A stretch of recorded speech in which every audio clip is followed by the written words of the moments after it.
Easy English Podcast. Let's start, guys. Hey, before we say anything else, I just want you to stop for a second. Close your eyes if you can. Think about the last time you tried to speak in English. Maybe it was at work. Maybe it was with a tourist asking for directions. Maybe it was just in your room, practicing sentences in your head. And then, suddenly, your brain froze. The words were there. You studied them. You knew them. But in that moment, poof, gone. Like smoke disappearing into the air. Yeah, that feeling. It's not because you're bad at English. It's not because you're not smart. It's something much deeper than that. And today, we're going to talk about it. Welcome back, everyone. You're listening to Practice Easy English, the podcast where we talk about real life, real emotions, and real English. I'm Sarah. And I'm Leo. And honestly, today's topic is one of my favorites. Because training your brain to speak English, this is something I've thought about a lot. Leo literally texted me at midnight about this topic. I did, absolutely. I was lying in bed thinking, why is it so hard to speak a language you already understand inside your head? And that's exactly what we're exploring today. Because so many people say, I can understand English when I read it, I can understand when I listen, but when I try to speak, nothing comes out. Or this one, I know the word in my head, but when I try to say it, it runs away. It runs away like it's afraid of being spoken out loud. Which is honestly very rude after all the studying we've done. So today, we're talking about how to actually train your brain to speak in English. Not just memorize words, not just understand grammar, but really speak naturally, comfortably. And I love the word train because your brain is like a muscle, right? Exactly. Imagine someone asking you to run 5 kilometers without practice. Your body would panic. My body panics even with practice. Fair enough. But speaking English is similar. It's a physical skill.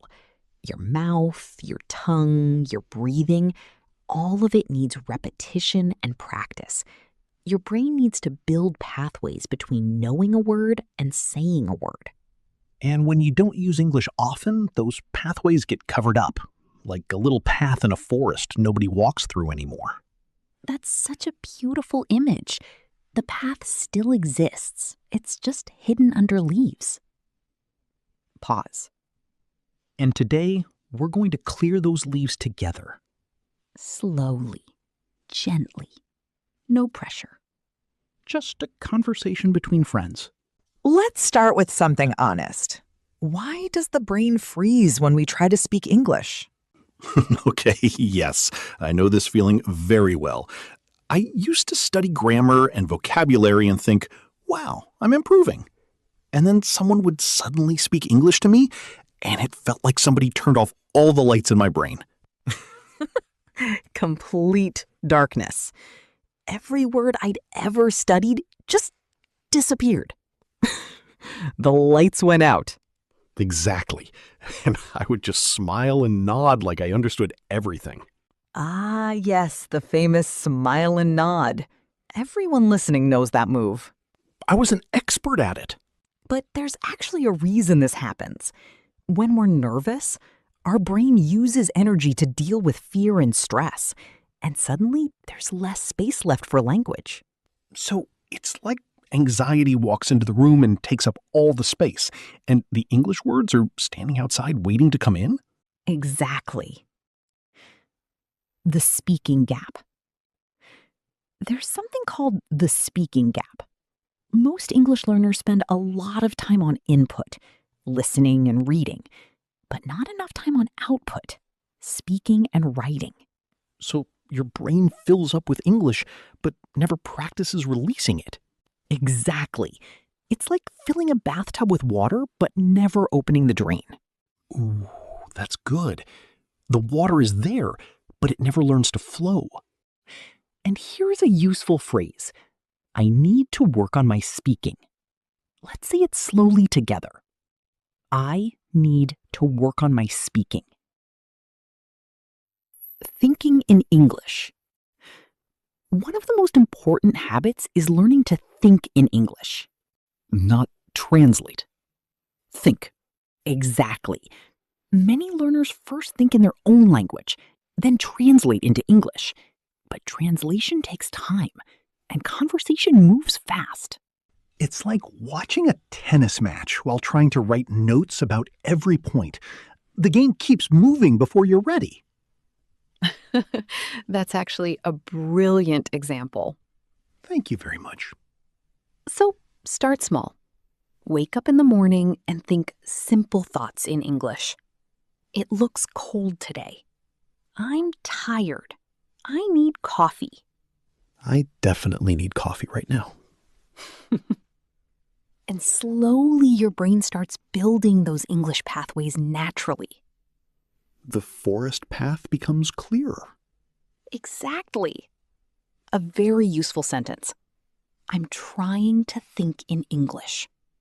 I'm trying to think in English. Speaking to yourself. Okay, we need to talk about something people secretly do, but feel embarrassed about. Talking to yourself in English. Ah, yes. Because I absolutely do this. I walk around my apartment saying things like, okay, I'm making breakfast. Where are the eggs? The eggs are in the fridge. You're narrating your life like a documentary. Exactly. And here we see speaker 2 searching carefully for breakfast. But honestly, this works really well because you're practicing forming English sentences without pressure. No audience, no fear. Practice without performance anxiety.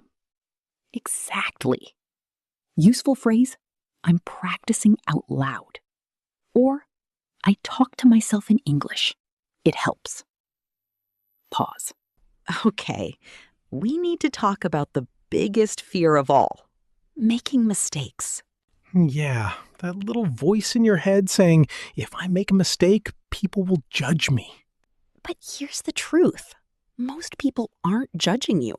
They're impressed that you're speaking another language at all. Honestly, most native English speakers only speak one language. If you speak 2 languages, that's already amazing. And mistakes are proof that you're trying. Think about a child learning to walk. They fall constantly. But nobody says, wow, terrible walking skills. We encourage them. We celebrate the effort. Exactly. And we deserve to treat ourselves with that same kindness. Useful sentence. It's okay to make mistakes. That's how I learn. It's okay to make mistakes. That's how I learn.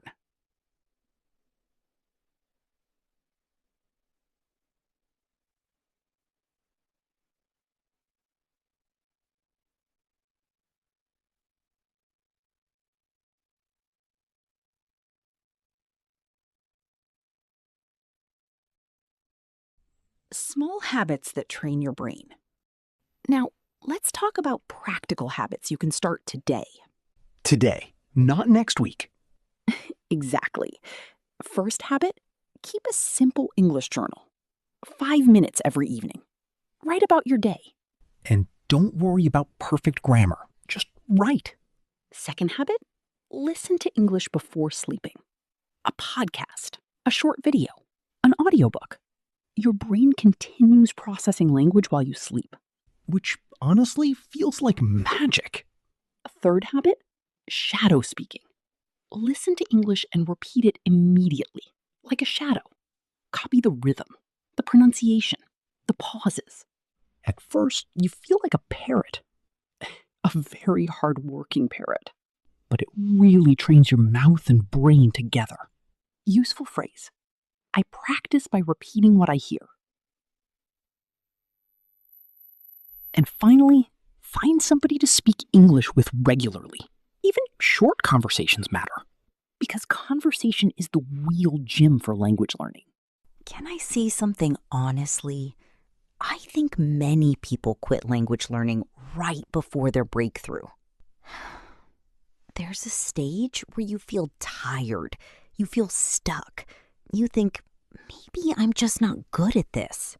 Yeah, that feeling is very real. But often, that's the exact moment before improvement arrives. Your brain is still building those pathways quietly in the background, even when you can't see it. It's like heating water. For a long time, nothing seems different. And then suddenly, it boils. And every podcast you listen to, every mistake you make, every sentence you try, all of it matters. All of it matters. Okay, time for our word tour. Our favorite part. Freeze. To freeze means to suddenly stop because of fear or nervousness. Example, my brain froze during the conversation. Freeze. Pathway. A pathway is a small road or connection. Example, learning creates new pathways in your brain. Pathway. Gradual. Gradual means something happens slowly over time. Example, my English improved gradually. Gradual. Fluency. Fluency means speaking smoothly and naturally. Example, I want to improve my fluency. Fluency. Input and output. Input is listening and reading. Output is speaking and writing. Input, output. Narrate means describing actions, like a storyteller. Example, I narrate my day in English. Narrate. Breakthrough. A breakthrough is an exciting moment of progress. Example, I finally had a breakthrough in speaking. Breakthrough. Shadow speaking. Shadow speaking means repeating what you hear immediately. Example, shadow speaking helped my pronunciation. Shadow speaking. Performance anxiety. Feeling nervous while speaking in front of others. Performance anxiety. Consistent. Consistent means doing something regularly. Example, consistent practice improves your English. Consistent. Before we go, remember this. Learning English is not a race.